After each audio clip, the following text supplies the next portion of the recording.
Hello বন্ধুরা, কেমন আছেন সবাই? আশা করছি খুবই ভালো আছেন। বরাবরের মতো এবারও চলে এলাম আরও একটি গুরুত্বপূর্ণ ঔষধের রিভিউ নিয়ে।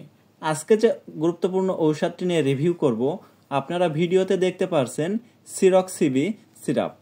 আজকে আলোচনা করব এই ঔষধের কার্যকারিতা কি, কারা খেতে পারবে, কারা খেতে পারবে না, কিভাবে খাওয়াতে হবে, পার্শ্ব প্রতিক্রিয়া আছে কিনা, দাম কত, কোথায় পাবেন, সেই সব বিস্তারিত আজকে আমি সহজ ভাষায় আপনাদের সাথে আলোচনা করব।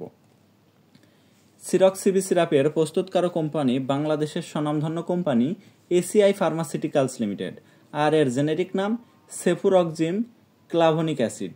তো বন্ধুরা, মূল আলোচনায় যাওয়ার আগে বলবো, এই চ্যানেলে যারা নতুন তারা দ্রুত এই চ্যানেলটি সাবস্ক্রাইব করুন, আর যারা ইতিমধ্যে সাবস্ক্রাইব করেছেন তাদেরকে অসংখ্য অসংখ্য ধন্যবাদ। বন্ধুরা, যারা ফেসবুক পেজ থেকে দেখছেন তারা এই পেজটি ফলো দিয়ে রাখুন। আপনারা জানেন প্রতিনিয়ত এই চ্যানেলে ঔষধের সঠিক তথ্য বা কার্যকারিতার কথা আলোচনা করি। তো আর দেরি না করে শুরু করি। এই ঔষধের কার্যকারিতা কি, অতএব কি কি সমস্যা দেখা দিলে আপনারা এই ঔষধটি ব্যবহার করবেন সেটি আজকে আমি আপনাদেরকে বলে দিই। সংবেদনশীল ব্যাকটেরিয়া দ্বারা সৃষ্টি নিম্নলিখিত সংক্রমণের চিকিৎসায় এটি নির্দেশিত।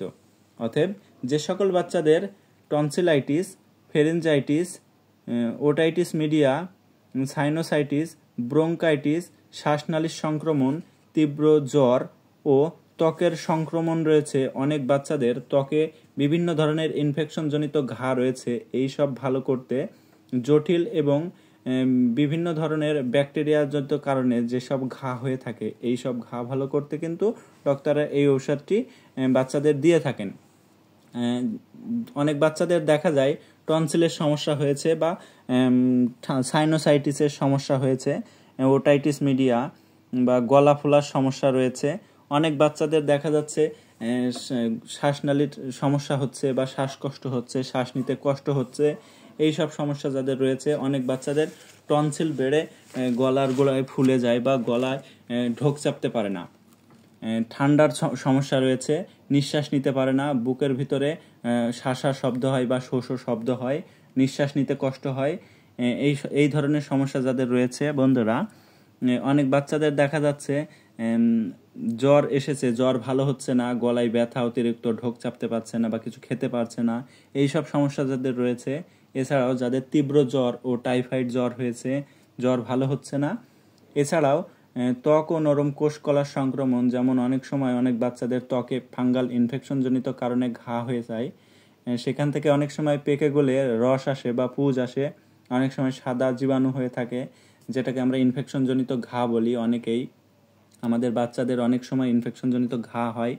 আবার অনেকেই যে কোনো দুর্ঘটনাজনিত কারণে কেটে যায় বা যে কোনো ধরনের অপারেশনের পূর্বে যে ক্ষত হয়, এই ক্ষত ভালো করতে কিন্তু ঔষধটি অত্যন্ত কার্যকারী একটি ঔষধ হিসাবে কাজ করে। তো বন্ধুরা, অনেক বাচ্চাদের কিন্তু দাঁতের ইনফেকশন হয়, দাঁতের গোড়া ফোলে বা দাঁতের বিভিন্ন ধরনের ইনফেকশন দূর করতে কিন্তু এই ঔষধটি ডক্টররা ব্যবহার করে থাকেন। তো বন্ধুরা, আমরা যদি এক কথায় বলতে যাই, আমাদের বাচ্চাদের যে কোনো ধরনের সংক্রমণজনিত সমস্যা, যেমন ফেনজাইটিস, টনসিলাইটিস, ব্রোঙ্কাইটিস, নিউমোনিয়া, গলা ফোলা, মামসের সমস্যা, ঠান্ডা, সর্দি, জ্বর, কাশি এবং দাঁতের সংক্রমণ ও ত্বক ও নরম কোষকলার সংক্রমণ রয়েছে, দাঁতের ইনফেকশন ভালো করতে কিন্তু অত্যন্ত কার্যকারী একটি ঔষধ হিসাবে কাজ করে এই অ্যান্টিবায়োটিক সিরক্সিবি সিরাপটি। এবার বলি ঔষধটি সেবনবিধি কি। ঔষধটির সেবনবিধি যদি বলতে চাই, একজন ডক্টর একজন পেশেন্টের পরীক্ষা নিরীক্ষা করে বা তার ওজন, তার অন্যান্য দিক বিবেচনা করে ঔষধের ডোজ নির্ধারিত করে থাকে। তো বন্ধুরা, সাধারণ যে ডোজটি আমরা দিয়ে থাকি, যেমন ডক্টররা দিয়ে থাকেন যাদের বয়স 1 বছর থেকে 3 বছর তাদের ক্ষেত্রে 1 চামচ করে দিনে 2 বার, আর যাদের বয়স 3 বছর থেকে 7 বছর তাদের 1.5 থেকে 2 চামচ করে দিনে 2 বার, আর যাদের বয়স 7 বছর থেকে 12 বছর তাদের ক্ষেত্রে 2 থেকে 2.5 চামচ বা তার বেশি ডক্টররা দিয়ে থাকেন। তবে এই ডোজটি অবশ্যই একজন ডক্টরকে দেখিয়ে ঔষধটি বাচ্চাকে খাওয়াতে হবে, যেহেতু একটা অ্যান্টিবায়োটিক ঔষধ, তাই ডক্টরের পরামর্শ না নিয়ে ঔষধটি না খাওয়ানো যাবে না। বন্ধুরা, আপনারা জানেন এটা একটি পাউডার টাইপের ঔষধ, ঔষধটি গোলাতে হবে।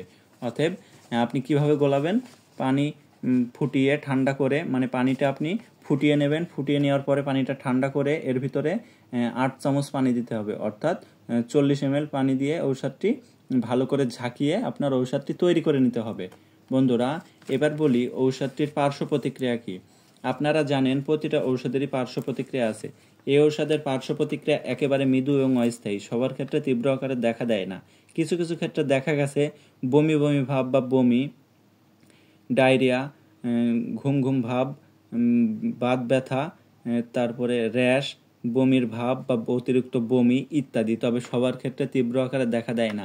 আর এই ঔষধের প্রতি যাদের অত্যন্ত সংবেদনশীলতা রয়েছে তাদের ক্ষেত্রে সিরক্সিবি সিরাপটি না খাওয়ানোই ভালো। বন্ধুরা, এটা অ্যান্টিবায়োটিক ঔষধ, তাই অ্যান্টিবায়োটিক ঔষধ অনেকে খাওয়ায় কিভাবে, যেমন তার সমস্যা হয়তো বা একটু কম হলো বা একটু সে ভালোর দিকে খাওয়ানো বন্ধ করে দিল, অনেকে 2 দিন 1 দিন বা 5 দিন এভাবে খাওয়ায়, কিন্তু অবশ্যই এর ডোজ কমপ্লিট করতে হবে। এর যে কোর্সটা সেই কোর্স কমপ্লিট করতে হবে।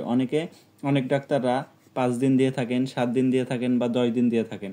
অবশ্য ডাক্তার যেইভাবে খেতে বলবে এবং সেইভাবেই খেতে হবে। এবার বলি সিরক্সিবি সিরাপের দাম কত ও কোথায় পাবেন।